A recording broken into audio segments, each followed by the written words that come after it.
مرغ لے آئے. تو اس نے کہا بھائی پل بل تو سکتے نہیں, رمضان میں سب کو کھلاؤ. لوگ شتر مرغ کا نام سن کے خوب مجمع کریں گے. تو ہمارے ظفر صاحب بڑے اچھے دوست ہیں جے ڈی سی کے, بہت ہی ماشاءاللہ, اور ان کا چھوٹا بھائی تو بہت ہی اچھا اور بہت قریب ہے ہم سے, اس لیے کہ اس نے گولڈ میڈل یونیورسٹی سے لیا. اور السلام علیکم, میں ہوں شعیب النبی مجددی, آپ دیکھ رہے ہیں کراچی رنگ حمایت کے سنگ. میں اس وقت مخاطب ہوں ظفر عباس صاحب سے.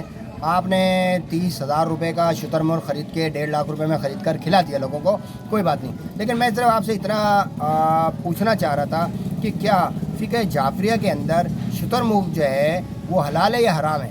بس مجھے اس سوال کا جواب دیجئے. میں نے تو بڑی ریسرچ کری اور مجھے آپ ہی کے علامہ مرحوم سید ضمیر اختر نقوی صاحب کا ایک مجھے ویڈیو کلپ مل گیا ہے. میں عوام کو وہ ضرور دکھاؤں گا, اور اس کے اندر انہوں نے باقاعدہ وضاحت کی ہے کہ شتر مرغ جو ہے وہ مولا کائنات حضرت امام علی رضی اللہ تعالیٰ عنہ کے نزدیک حرام ہے. اور اس کی وضاحت کیا کی گئی کہ جس پرندے نے بھی مولا علی کی ولایت کا انکار کیا وہ حرام ہے, اور جس نے مولا کائنات کی ولایت کا اقرار کیا وہ حلال ہے.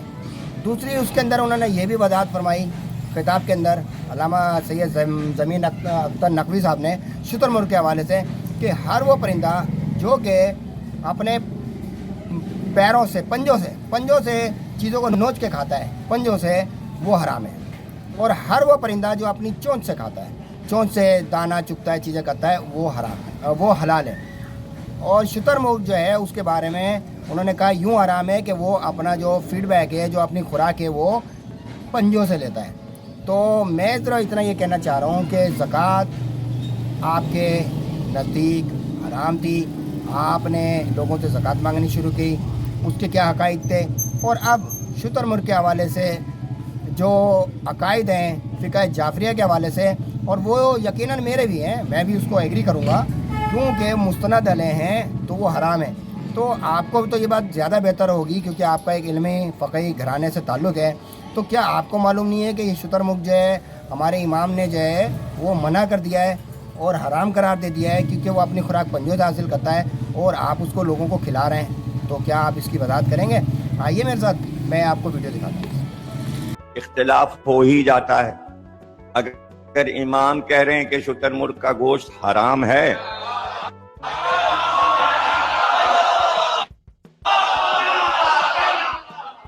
اچھا اب مسئلہ کیا ہے؟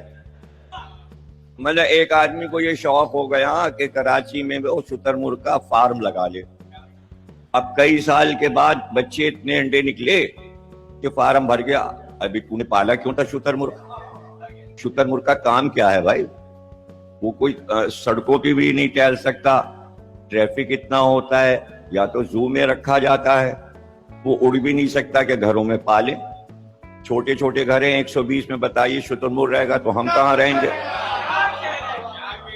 وہ تو قبضہ کر لے گا, پورے گھر پہ شتر مرغ رہے گا, ایک طرف اس کی بیوی رہے گی, وہ رہے گا, پھر بچے ہوں گے, ایک جگہ انڈا دے گا.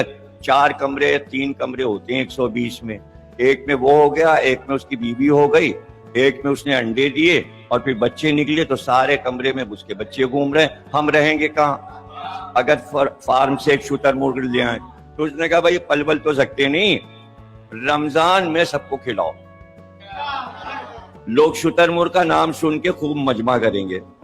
تو ہمارے ظفر صاحب بڑے اچھے دوست ہیں جے ڈی سی کے, بہت ہی ماشاءاللہ, اور ان کا چھوٹا بھائی تو بہت ہی اچھا اور بہت قریب ہے ہم سے, اس لیے کہ اس نے گولڈ میڈل یونیورسٹی سے لیا اور کتاب لکھی, اور دوسری کتاب لکھ رہا ہے, اور ایک کتاب انچولی سادات کالونی کی عزاداری پہ بھی وہ لکھ رہا ہے. تو وہ میرے رابطے میں ظفر کا چھوٹا بھائی اون جو ہے وہ ماشاءاللہ بہت پڑھا لکھا ہے, بڑا عقل مند لڑکا ہے. عقل مند ظفر بھی ہیں, لیکن اب یہ کہ کھانے پینے کے معاملے میں ظاہر ہے کہ شتر مرغ کا مسئلہ جو ہے امام محمد باقر اسلام نے پوری فہرست, اس کتاب کا ترجمہ لمن یحذر الفقی اردو میں بھی ہو گیا. اردو ہی والوں نے اردو سے نکال کے, اگر عربی میں ہوتی تو پتہ بھی نہ چلتا کہ خرگوش کے ساتھ اور شاہی کے ساتھ اور کوے کے ساتھ اور چیل اور گدھ کے ساتھ शुतर मुर्ग भी हराम है और मोर भी हराम है। जो हलाल जानवर है वो हलाल है, जो हराम है मौला अली ने उनकी पहचान भी बता दी है।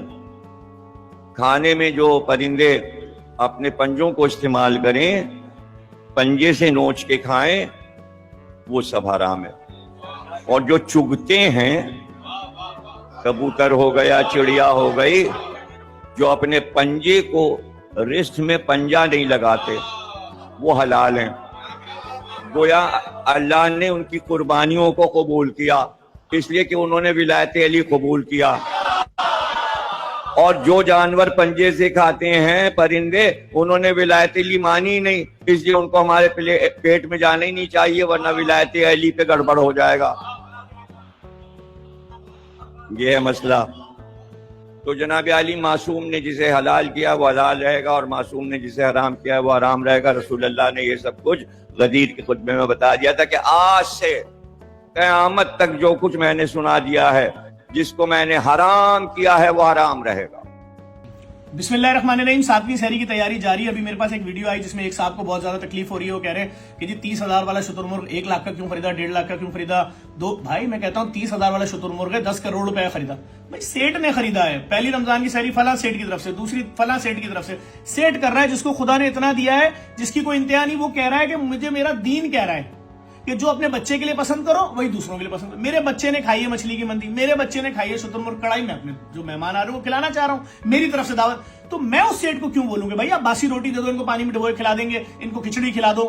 वो खिलाना चाह रहा है, वो कह रहा है शुतुरमुर्ग कढ़ाई इनको खिलाओ, उसके साथ पाकोला भी दे दो इनको, उसके साथ चाय पिलाओ, लस्सी पिलाओ। तो आपको क्या तकलीफ है?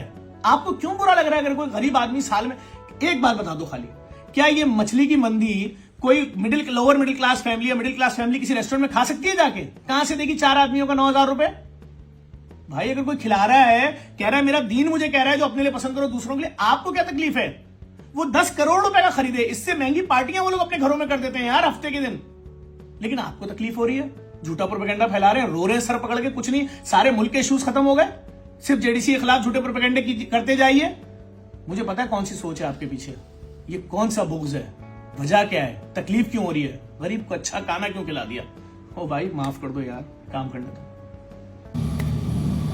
सर हमने तो आपको आप ही के इमाम की बात सुनाई है, हमने तो इसके अंदर कोई आपके साथ कोई अपने मुंह से तो कोई बात कही नहीं ना ही हम इस बात के अंदर मुखल होंगे ज़्यादा। लेकिन मैं सिर्फ आपसे इतना कहता हूँ कि आपके इमामों ने, आपके उलमा ने और जो भी बातें कही हैं, आप कम अज़ कम उन्हीं को पूरा कर लें। किस चक्करों में पड़े हैं साहब। मैंने कल एक बच्चे की वीडियो वायरल की थी और आपको मैंने डायरेक्ट भी भेजी थी। मैं ज़फ़र अब्बास साहब आपसे बात कर रहा हूँ। खुदारा लोगों के तन के ऊपर कपड़े नहीं हैं। जो बातें आप करते हैं ना, जो अभी आपने एयर वाई में कही है, उसने मुझे रुला दिया था, लेकिन काश कि आप उसको पूरा भी कर पाएँ।